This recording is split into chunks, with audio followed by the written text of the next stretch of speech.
Assalamualaikum warahmatullahi wabarakatuh.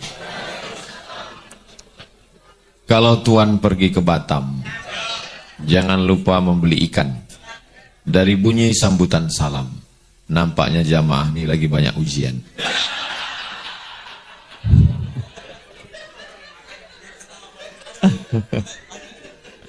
Apa kabar abang, kakak, ibu, bapak semua sehat ya? Mudah-mudahan istiqomah iman dan Islam. Amin ya rabbal alamin. Yang pertama adalah tes. Yang kedua setelah tes, trust. Setelah itu baru live. Yang pertama dites dulu. Kira-kira ada nggak manusia ini yang hidupnya nggak pernah ada ujian sama sekali? Ada, orang gila.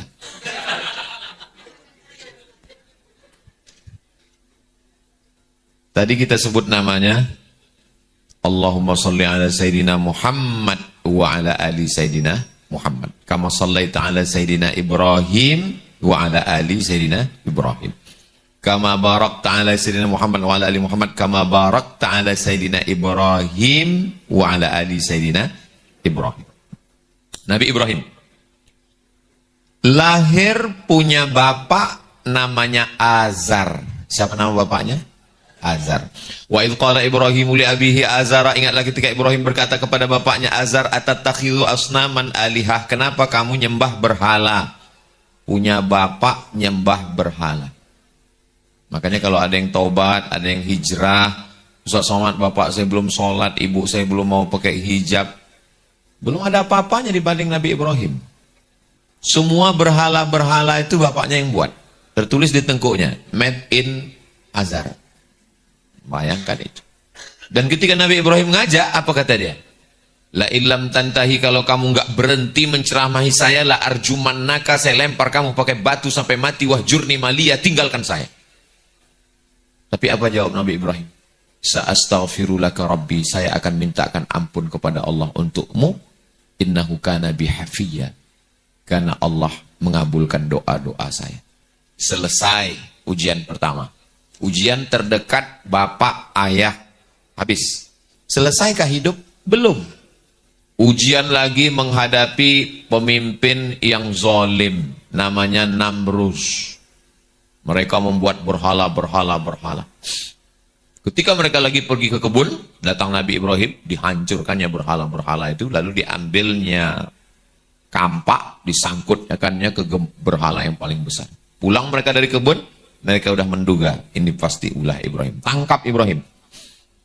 A'anta fa'alta hadza li'atinahi ya Ibrahim. Apakah kamu yang melakukan ini wahai Ibrahim? Kata Ibrahim, bukan saya.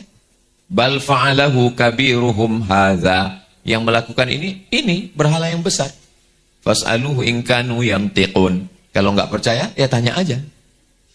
Orang kalau kalah otak, dia akan main otot. Ngadu ke penguasa.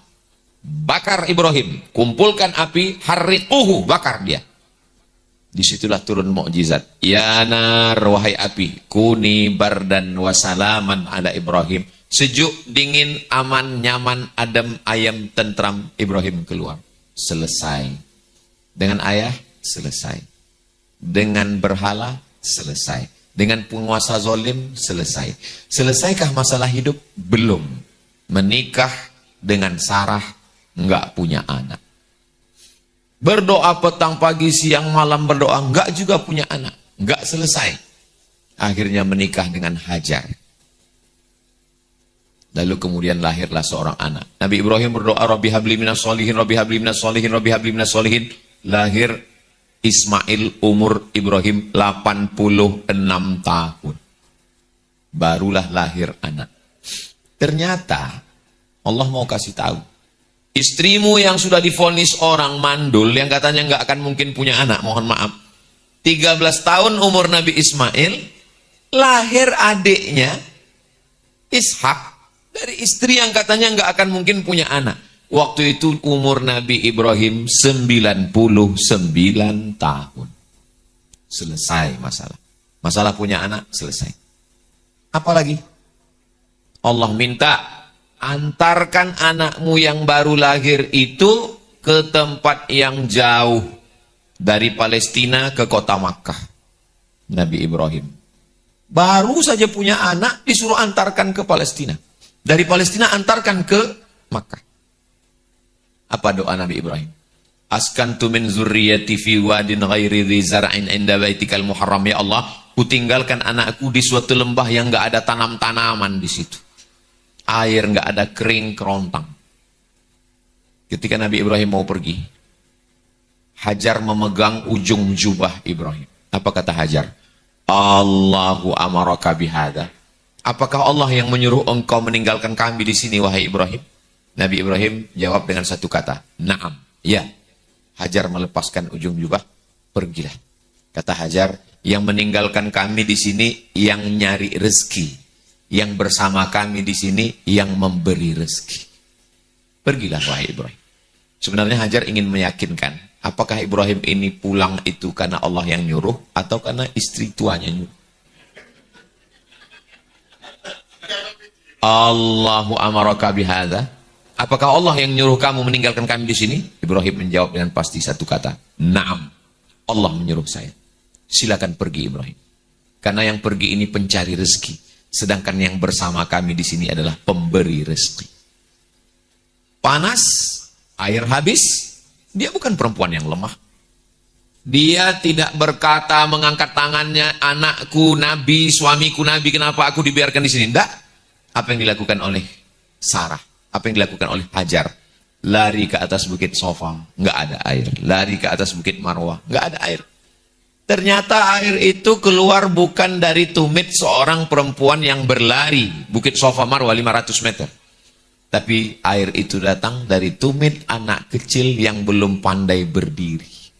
Yang digesekkan ke pasir, memancar air. Berkumpullah, berkumpullah. Bahasa Arabnya zam-zami, zam-zami. Berkumpullah. Air zam-zam itu berkumpul. Ibrahim pindah dari Babilonia ke Palestina 1800 sebelum Masehi. Sekarang sudah 2025. Berarti 3800 tahun yang lalu air itu memancar tidak kering sampai sekarang. Perjuangan seorang perempuan yang luar biasa. Memang perempuan itu dari dulu luar biasa. Laki-laki biasa di luar. Dengan ayah selesai. Dengan penguasa zalim selesai. Dengan penyembah berhala selesai. Dengan istri selesai. Berpisah dengan anak selesai. Selesaikah ujian? Belum. Begitu anak remaja, apa yang terjadi? Ya bunayya, wahai anakku, inni ara fil manam, aku lihat dalam mimpiku, anni azbahuka, aku menyembelih lehermu, fanzur madza tara, apa pendapatmu? Ini ujian terberat.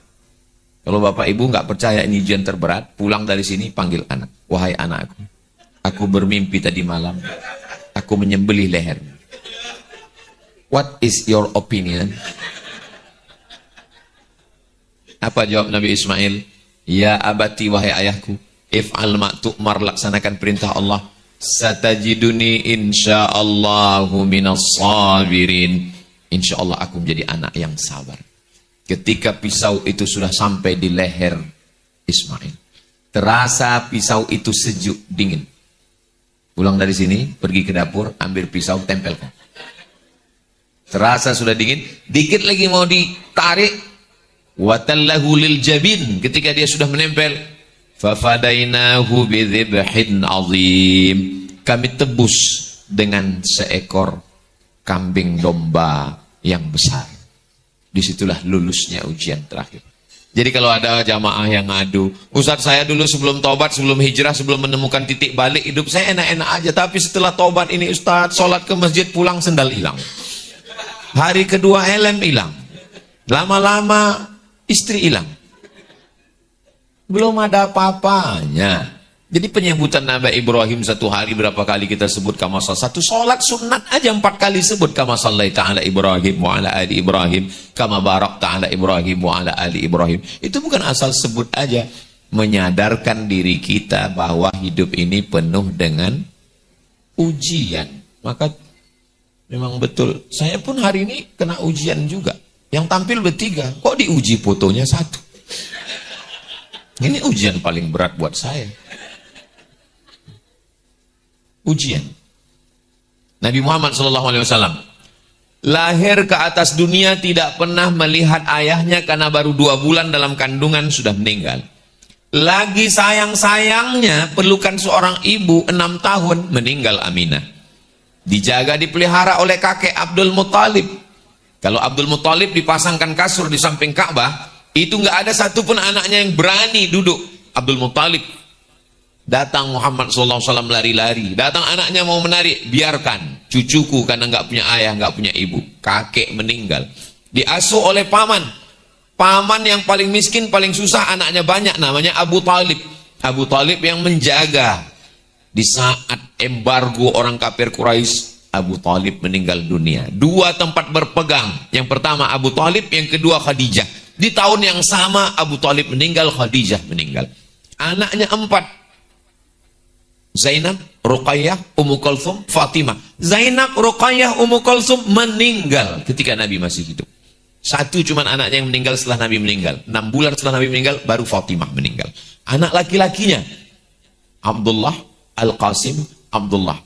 Itu yang dari Khadijah. Ada 1 dari Maria Al-Qibtiyah namanya Ibrahim. Meninggal juga. 3 anak laki-laki meninggal, 3 anak perempuan meninggal.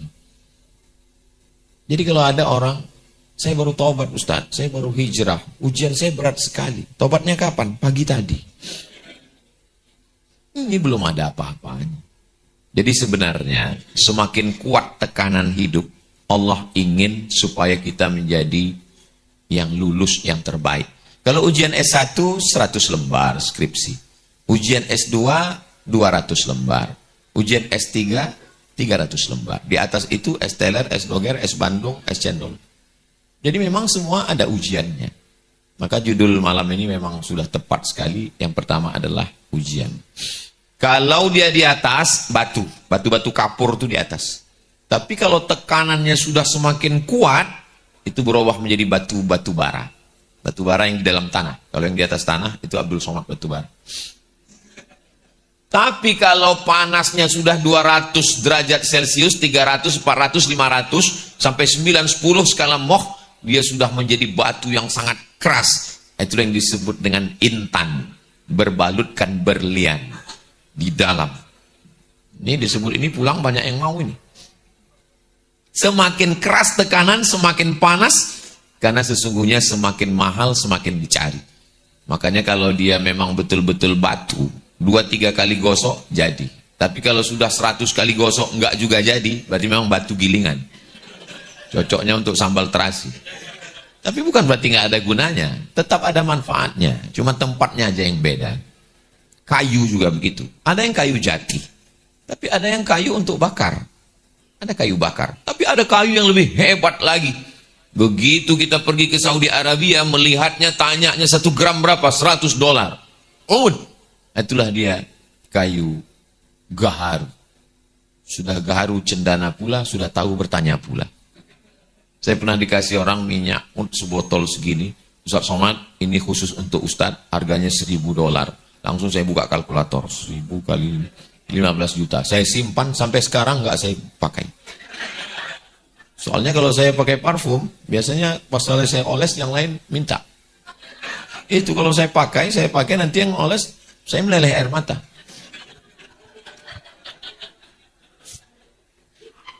Jadi memang ada kualitasnya masing-masing. Kenapa gaharu itu sangat mahal? Letaknya di dalam hutan. Dan sekarang sudah hampir punah. Dikalahkan oleh kelapa sawit. Dan dia mesti dilukai. Semakin terluka gaharu itu, semakin. Makanya gaharu-gaharu yang buatan itu sekarang ditanam, itu mesti dibor, dibakar, supaya tumbuh dia di dalam. Dan setelah itu barulah dicongkel, jadilah gaharu. Saya kebetulan sebelum berangkat ke Mesir, itu kami pelatihan bahasa Arab 2 bulan di Jakarta. Pelatihan bahasa Arab 2 bulan. Kami yang tidak dari Jakarta, saya dari Sumatera, dari Riau, beberapa kawan jalan-jalan, keliling, Sabtu, Ahad libur. Yang anak Jakarta, Jabodetabek pulang. Kami enggak pulang. Kemana kita, Mat? Sabtu, Ahad libur. Ya udahlah kita jalan-jalan aja. Jalan kami keliling Jakarta, kami tengok, kami lihat plaza. Di tempat saya plaza itu mall. Nah ini kayaknya mall nih, turun, rupanya kantor semua isinya. Sama jualan-jualan di atas. Tiba-tiba teman saya hilang. Mana dia? Mundur lagi ke belakang, rupanya dia lagi duduk di kursi Jati. Tahun 98, sedang krisis. Tertulis di situ, kayu kursi Jati 15 juta. Saya bilang, ngapain kamu duduk di sini? Supaya seumur hidup kita pernah duduk di kursi yang harganya 15 juta. Kayu jati di tengah hutan bertemankan dengan pacat, dengan nyamuk. Tapi begitu dia dipotong, dijemur, dikeringkan, dipahat, di kertas pasir, didempul, barulah kemudian diletakkan di gedung yang tinggi pencakar langit di ibu kota negara Indonesia. Dan semua orang ingin membelinya, memilikinya. Setelah melewati ujian yang luar biasa. Cincin yang ada di tangan ibu-ibu sekalian. Apakah itu langsung jadi? Enggak. Dia di pedalaman Kalimantan orang mengambil seperti diayak dulu. Dipisahkan dulu antara kuning tanah liat dengan kuning emas dan kuning satu lagi. Baru dikumpulkan. Dicuci lagi dengan merkuri. Makanya tambang ilegal merusak alam, ikan mati kena racun. Dan orang yang memakai itu pun kena radiasi, merkuri. Barulah setelah itu jadi butiran-butiran emas. Baru diambillah intan berlian. Lalu kemudian disematkan. Semua calon pengantin baru pergi melihat etalase kaca di mall yang mahal ketika ditunjuk. Kira-kira nanti kita nikah, maharnya yang mana ya? Ini aja. Begitu ditanya, berapa harganya? 300 juta. Langsung berdenyut tangkai jantung. Hampir innalillah wa inna ilaihi raji'un. Kenapa orang semua mau? Karena proses ujian. Kalau untuk diletakkan di tangan seorang mempelai perempuan saja perlu batu. Ustaz mau ngeliatkan cincin Ustaz? Enggak. Ini mereknya Casio, dikasih orang. Kalau hanya untuk diletakkan di tangan saja prosesnya begitu, apalagi untuk menjadi hamba Allah yang akan masuk ke dalam surga, akan didudukkan bersama Nabi Muhammad Sallallahu Alaihi Wasallam. Jadi kita ini memang ujiannya macam-macam. Kadang suaminya baik, istrinya kuntilanak. Kadang istri solihah, suaminya genderuwo. Kadang suami sudah baik, istri sudah baik, anak tuyul. Jadi memang ujian itu datang dari berbagai macam sisi. Gitu. Saya tidak bermaksud pulang dari sini lalu saling memanggil, hai genderuwo, hai kuntilanak, bukan itu maksud saya. Bahwa memang ujian hidup ini ya begitu. Saya mau menyatakan bahwa sedang Nabi Muhammad SAW aja, yang Sayyidul Anbiya wal Mursalin, ada ujiannya. Ustadz Lukman ujiannya lain, Ustadz Salim ujiannya lain. Buktinya dia lebih cepat pulang. Saya ujiannya lain. Dan memang kita, dan alhamdulillah beberapa hari ini kami, dari mulai hari Jumat, pagi, siang, malam, ketawa terus. Baru saya sadar malam ini. Ternyata mereka ini ketawa karena lepas dari ujian.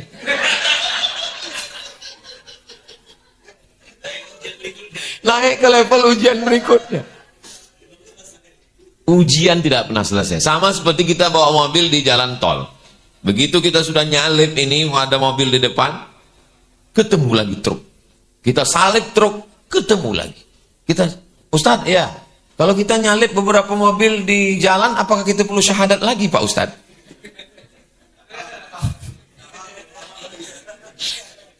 Jadi memang nggak pernah sampai akhirnya keluar dari pintu tol. Kita melihat pintu tol, alhamdulillah udah berakhir ujian. Tapi pas gitu kita tempelkan kartu, kurang. Ujian terakhir. Ustadz kemarin kan hari Jumat datang ke Surabaya. Ada di Surabaya ke Malang. Lalu kemudian ini malam. Besok ada 2 jadwal lagi. Terus Ustadz istirahatnya kapan? Istirahat kita nanti di surga bersama Nabi Muhammad SAW. Kalau berharap hidup ini lepas dari ujian, istirahat, enggak bakalan. Kayaknya nanti kalau udah tamat SMA, udah pakai seragam lah, rambut mesti pendek lah. Kayaknya nanti nggak boleh pakai motor lah. Nanti kalau udah tamat SMA, kayaknya di kampus nyaman. Kampus lebih banyak lagi ujian buat makalah, presentasi. Kayaknya kalau materi sudah habis, kayaknya nyaman. Ujian lagi nulis skripsi. Kayaknya kalau udah selesai S1 ini agak aman. Ujian lagi nyari kerja. Kayaknya kalau udah kerja ini kayaknya agak tenang Pak Ustadz. Ditanya orang, kapan nikah? Kayaknya kalau udah nikah ini selesai. Ditanya orang, kok belum punya anak? Kayaknya kalau udah punya anak tenang ini. Ditanya orang, kok anaknya laki-laki semua? nggak punya anak perempuan. Contohnya siapa? Saya. Kayaknya nanti kalau anak-anak ini udah besar, kita nyaman ya mah. Iya. Rupanya setelah anak besar menikah, dia malah nitipkan anaknya ke kita. Kapan hidup ini mau tenang?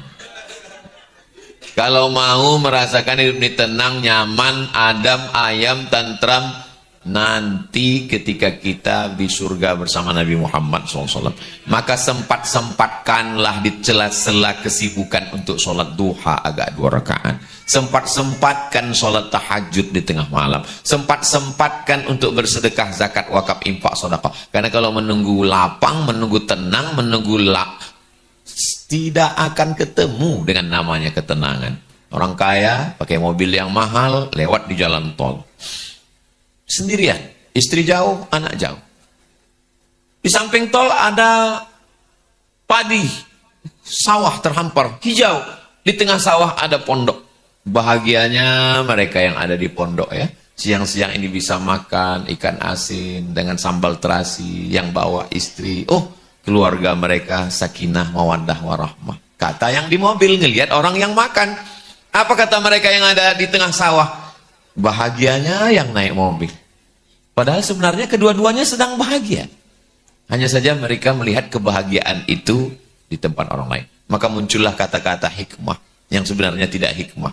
Hijau rumput di rumah, lebih hijau rumput sintetis. Kebahagiaanmu adalah yang sedang kau jalani hari ini. Kenapa manusia banyak berduka cita?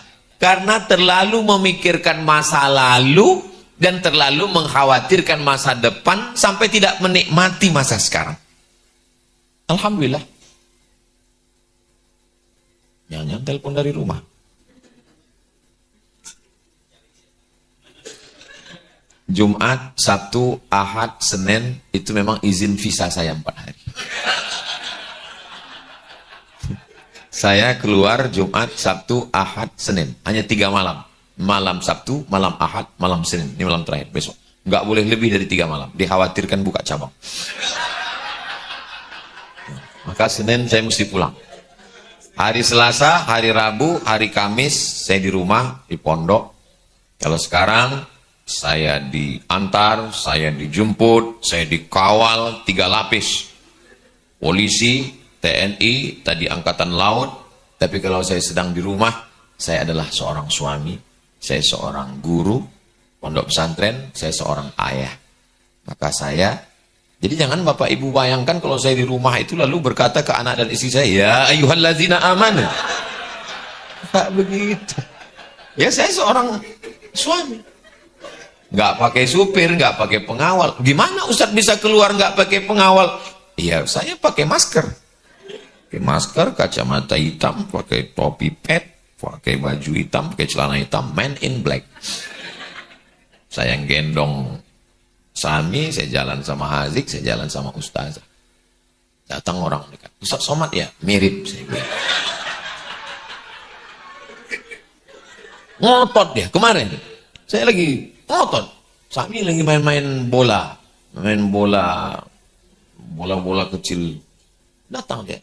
Tolonglah Ustaz, saya bilang. Tolonglah kasihani aku. Saya.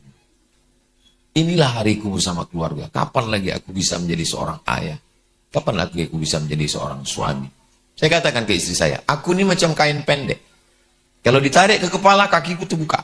Kalau ditarik ke kaki, kepalaku buka. Aku bukan suami yang sempurna. Aku penuh dengan kekurangan. Tapi aku berusaha untuk mencoba menutupi segala kekurangan. Kau mendampingi aku tidak lama. Sementara di pintu surga saja. Habis itu nanti insya Allah kita bahagia.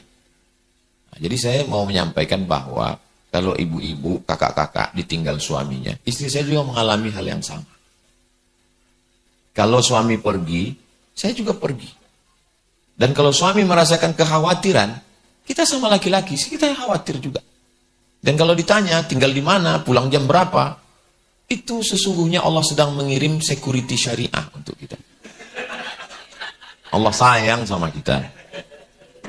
Kalau ada di antara perempuan yang mengatakan, ini Pak Ustadz bukan yang doa saya dulu, saya doa suami itu yang tinggi, yang berotot, yang matanya biru, yang kulitnya putih. Allah itu ngasih kita bukan yang kita minta. tapi yang menurut ilmu Allah cocok untuk kita. Coba bayangkan suami ibu kayak bule, itu tingkat kekhawatirannya tinggi sekali. Gula darah naik, jantung koroner naik, detak jantung nggak normal. Tapi begitu dapat suami yang biasa-biasa aja, alhamdulillah Pak Ustaz. Mau diambil orang silakan, nggak pulang juga nggak apa-apa. Gitu. Jadi Allah ngasih, direkam Ustaz Lukman Bahar. Jadi Allah itu yang paling indah itu adalah ketika menyerahkan kepada Allah Subhanahu wa taala, inna sholati wa nusuki wa mahyaya wa mamati lillahi rabbil alamin. Di awal salat, di ujung salat 4 lagi. Kalau di awal salat tadi inna sholati wa nusuki wa mahyaya wa mamati, di akhir salat 4 juga. At-tahiyatul mubarakatuh sholawatut thayyibatu lillah. Tapi bukan berarti tanpa usaha dan ikhtiar. Ini air ini memang milik saya. Ini untuk Ustadz Salim, ini untuk Ustadz Lukman, ini untuk Ustadz Heru, ini untuk Ustadz Somad. Memang milik saya. Ustadz kok tahu? Ya saya menduga aja. Karena kami kan berempat. Berarti ini air ini milik saya. Tapi kalau Ustadz Salim tidak menuangkannya dan saya tidak berusaha untuk mengambilnya, mendekatkan ke mulut, apa mungkin dia masuk ke mulut saya? Enggak. Saya tinggal buka mulut, enggak mungkin masuk. Ada usaha dan ikhtiar. Saya mau mengatakan kita enggak boleh apatis. Jangan gara-gara inna sholati wa nusuki, besok ini para bisnismen ini pas ditanya, gimana planning kita 2025-2026? Inna sholati wa nusuki wa mahyaya wa mamati lillah. Kalau mau berpikiran simple, kita tinggal pergi ke pasar, ambil ikan, bawa pulang. Kan selesai. Tapi laki-laki tidak begitu. Laki-laki nyewa speedboatnya, bawa motornya, bawa mobilnya, letakkan di tepi sungai, pergi mancing ke tengah laut. Pas ditanya, mau ngapain? Mau ngambil ikan. Kenapa nggak beli di pasar? Bukan masalah ikannya Pak Ustadz, adventure. Laki-laki itu petualang Pak Ustadz. 2 hari 2 malam di tengah laut, dipukul ombak, diempas gelombang, nggak dapat ikan. Pulang malu, beli juga di pasar. Petualangannya. Kenapa Ustadz Lukman buat masjid makan-makan? Kenapa Ustadz Lukman buat masjid ramah anak? Itu pasti ada kronologisnya. Bagaimana beliau dulu kuliah di Malaysia, bagaimana beliau bawa anak pengurus masjid marah-marah. Beliau ingin memperbaiki itu, tapi tidak hanya sekedar ceramah. Jadi ternyata di balik ujian-ujian itu Allah punya maksud. Saya buat sekolah 1 tahun gratis 25 orang. Kenapa 25? Karena itu batas kemampuan saya. SMP kelas 1 25, kelas 2 25, kelas 3 25. SMA kelas 1 25, kelas 2 25, kelas 3 25. 75 150 anak. Gratis. Uangnya dari mana? Dari Ustadz Abdul Somad Official. Subscribe, like, share, and comment.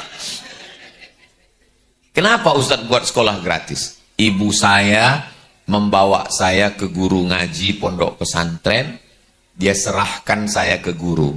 Ustadz, aku serahkan anakku Abdul Somad. Dia serahkan pakai ketan dicampur dengan kunyit, warnanya jadi kuning. Lalu kemudian di atasnya dibuat kelapa dengan gula merah. Tradisi di tempat kami, orang Melayu, kalau anak diserahkan pakai ketan kuning, itu berarti anak ini diadopsi jadi anak angkat. Saya lama berpikir, kenapa mak saya menyerahkan saya ke guru itu supaya jadi anak angkatnya? Mak saya cerdas. Karena kalau saya jadi murid, saya bayar. Tapi kalau saya jadi anak angkat, saya ngaji gratis. Saya sampaikan ke anak santri. Aku dulu diserahkan emakku ke Ustadz Armawi Abdurrahman di sekolah tahfiz supaya aku jadi anaknya. Maka masa lalu itu yang selalu dalam pikiran saya, hikmahnya itulah saya buat pondok. Untuk laki-laki namanya Nurul Azhar, untuk perempuan Mahat Azhara, laki-laki 150, yang perempuan 150.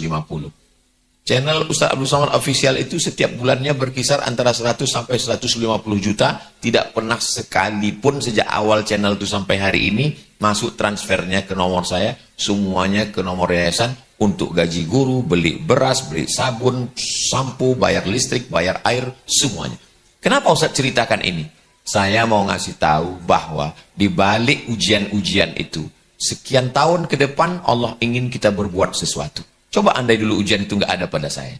Tidak akan saya lakukan ini, karena tidak berkesan di hati saya. Tapi ada yang lain yang mau saya sampaikan, supaya jangan orang memfitnah saya. Karena kalau saya pakai mobil, apa kata orang? Ah, itu pasti mobilnya hasil YouTube. Kau tahu dari mana? Dari suara knalpotnya, tuk tuk tuk tuk tuk.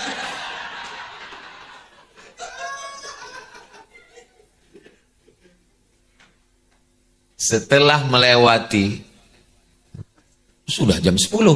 Saya dikasih tahu waktunya jam 10. Baru penjelasan tes. Tapi kalau melihat dari mata jamaah ini, kayaknya tahan sampai jam 12 ini. Tahan. Saya nggak tahan. Saya besok hari terakhir masih ada 2 titik lagi. Subuh jam 5 dengan jam 9. Setelah itu baru terbang pulang, transit Jakarta, pulang ke Pekanbaru Riau. Tapi sebenarnya kita tidak pernah berpisah. Karena kita selalu bersama dalam doa. Setelah diuji baru percaya.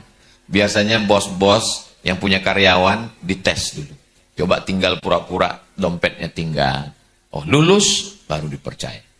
Kalau Allah sudah percaya, maka dia akan berikan itu semua. Wala saufa yu'tika rabbuka. Itu enaknya ngaji di Albina nih. Jamaahnya hafal. Walaupun wadduha ke bawah. Kalau Allah sudah percaya, akan dia kasih. Cuman masalahnya kadang ketika Allah sudah kasih, di saat itu kita sudah tidak perlu lagi. Dulu, saya masih ingat, di masa-masa sekolah, masa kuliah. Saya di masa kuliah itu nggak pernah pacaran. Dari S1 dari 98 sampai 2002, nggak ada kenal perempuan sama sekali. Mahasiswa Indonesia di Kairo 2.400, laki-laki 2.100, perempuan 300. Saya termasuk yang tereliminasi. Persaingan ketat. Hikmahnya, andai saya waktu itu playboy cap tupai, lompat sana, lompat sini, bolong kelapa semuanya. Sekarang saya nggak bisa ngomong. Kalau saya ngomong, apa kata kawan-kawan? Ngomong aja. Tapi Allah kondisikan saya. Jadi saya nggak pacaran itu bukan karena takut sama Allah. Memang terkondisikan begitu. Setelah diuji Allah, saya yakin Allah percaya sama saya. Sekarang Allah percaya sama saya. Walaupun saya udah tua, kurus, hitam, pesek, kering, jauh dari ganteng. Tapi Bapak Ibu, kakak-kakak, coba lihat komen-komen di Instagram, di YouTube, di TikTok. Apa kata Ustadz, emangnya saya memang nggak bisa balas karena passwordnya dipegang admin. Tapi komen-komen tuh saya baca. Masa Ustadz ingat 1000 komen? Beberapanya ingat. Ustadz, jadikan aku yang kedua ya.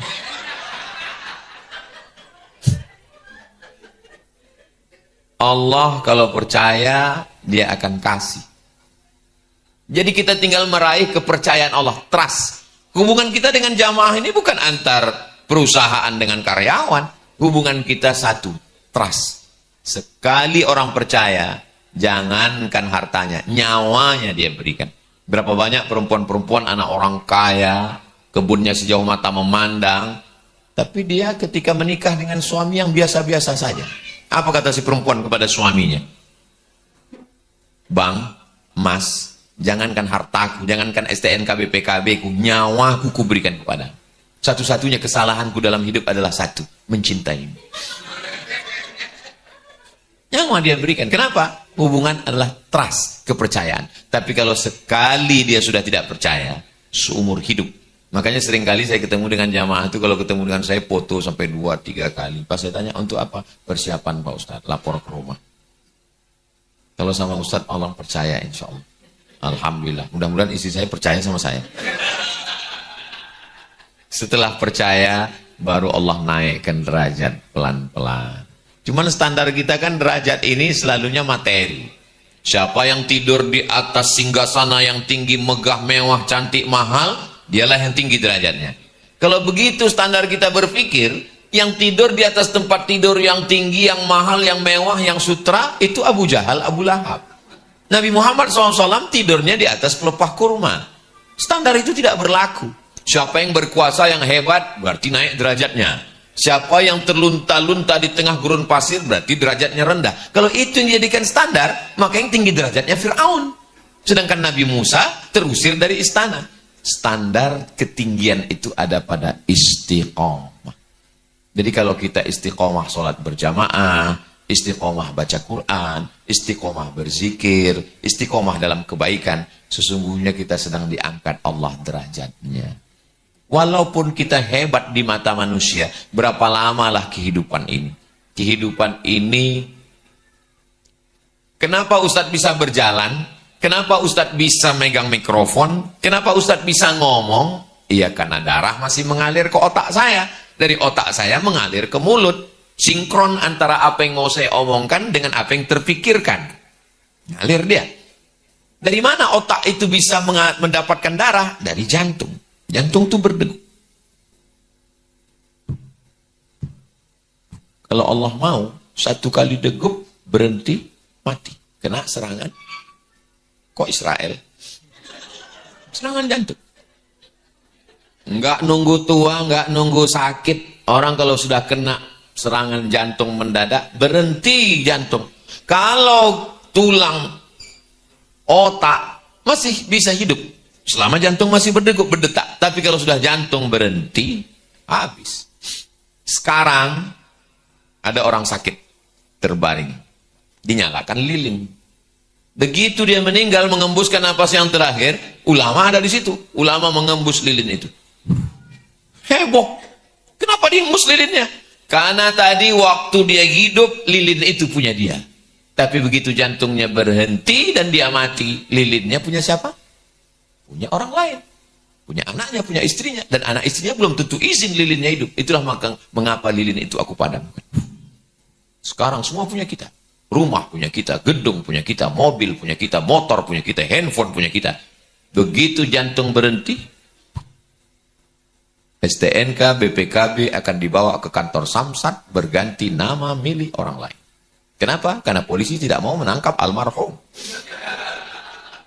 Begitu jantung berhenti berdegup, surat tanah langsung dibawa ke Badan Pertanahan Nasional BPN. Kenapa? Karena akad jual beli dan kantor pajak tidak mau menagih orang mati.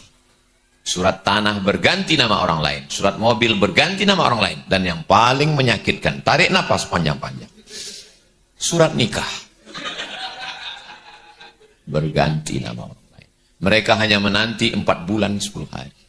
Setelah 4 bulan 10 hari, surat nikah berganti nama orang lain. Siapa? Brownies, Brondong Manis.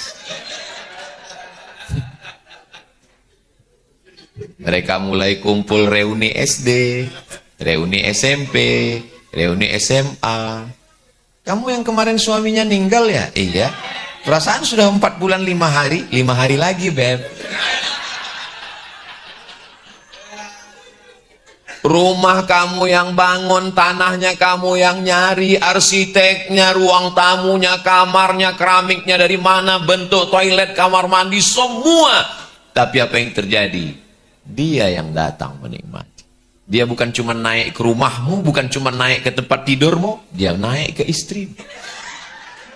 Saya tahu ini menyakitkan. Kadang jujur itu memang menyakitkan. Tapi saya juga nggak mau pulang dari sini kalian kelahi.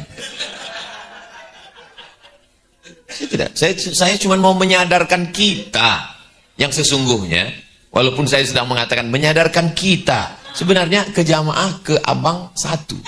Ke saya 4. Mau menyadarkan kita di laki-laki bahwa kita bahagiakanlah diri kita bersama Allah, membangun masjid, menolong pondok pesantren, menemukan titik balik. Karena pada akhirnya semua akan menjadi milik orang lain. Perempuan-perempuan yang menangis di tepi kubur kita, sudahlah, akhirilah sandiwara ini. Ustaz, sayang, nggak ada lagi maknanya hidup ini. Saya mau masuk ke dalam aja. Biasanya ustaz-ustaz melarang, jangan bu, istighfar. Saya sampai sekarang, kalau ada perempuan yang nangis suaminya meninggal, belum pernah saya larang sekalipun. Saya mau ngelihat, serius nggak? Cobalah masuk, coba. Nggak ada. Motor yang kita beli, motor yang kita sayang, motor yang kita cinta, belum mandi, yang punya motornya udah mandi mengkilap. Begitu 4 bulan 10 hari, mereka akan jalan sore-sore. Saking kuat pegangannya. Kecepatan cuma 30 km, tapi pegangan 120. Dia nanya, mana kubur suamimu yang dulu? Itu sana.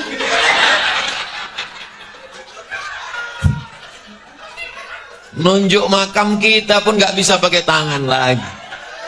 Yang dulu katanya sehidup semati, yang katanya kaulah bulan, kaulah bintang, siang dan malam terbayang-bayang, makan tak kenyang, tidur tak lelap. Tui.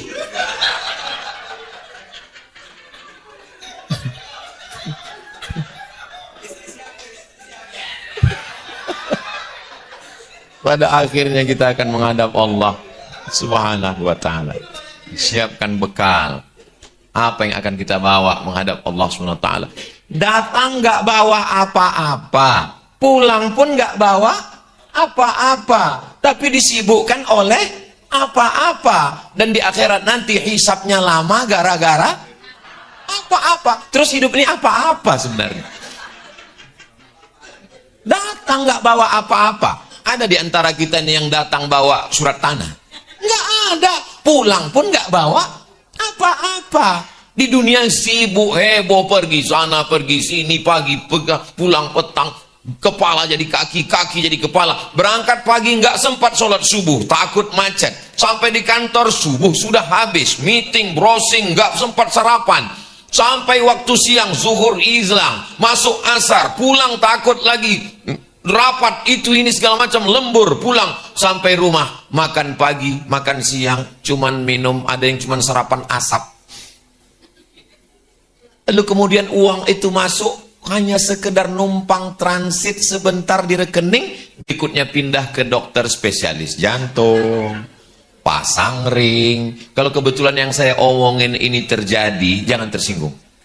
Kunci dengar tausiah Ustaz Somad itu satu, jangan tersinggung. Ada beberapa jamaah tersinggung, pulang, meninggal.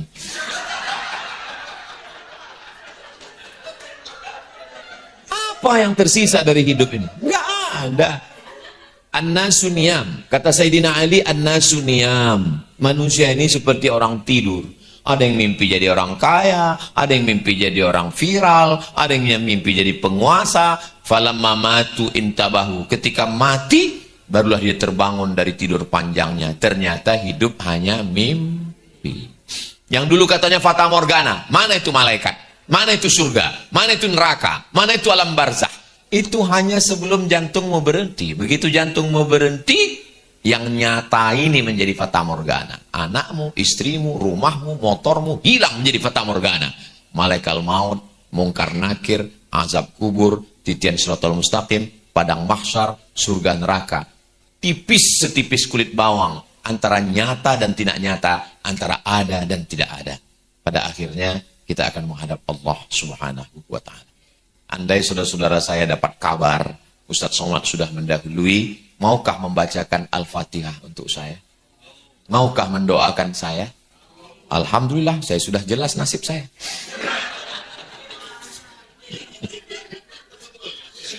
Hidup ini menunggu mati. Yang namanya nunggu itu kan membosankan. Maka sebelum Allah datangkan malaikat maut mencabut nyawa, dikirim Allah lah makhluk-makhluk yang lucu-lucu. Suami yang lucu-lucu, anak yang lucu-lucu, istri yang lucu-lucu. Hidup ini nunggu. Yang namanya nunggu itu membosankan. Maka Allah kirim satu makhluk yang lebih membosankan dari menunggu. Supaya nggak terlalu membosankan. Hidup ini permainan. Nggak usah terlalu serius, Besti. Yang serius itu adalah menyiapkan bekal setelah mati. Mudah-mudahan saya bukan cuma pandai ngomong, tapi juga doakan supaya saya bisa mengamalkan yang saya sampaikan ini. Agaknya itu yang dapat saya sampaikan. Terima kasih segala perhatian. Madiun lemahe teles. Matur nuwun Allah sing bales. Itu pantun dikasih Habib Muhammad bin Anis. Kalau pantun yang asli dari saya, menangkap puyuh di Bukit Selasi. Thank you dan terima kasih. Banyak kata-kata saya tidak berkenan di hati, menyinggung perasaan saya, mohon maaf. Sudikah Bapak Ibu, kakak, abang semua memaafkan saya? Alhamdulillah. Gak ada niat jahat, gak ada niat jelek. Semuanya dalam rangka watawasau bil haq, watawasau bisawab. Aku qouli hadza astaghfirullah li wa lakum. Wassalamualaikum warahmatullahi wabarakatuh.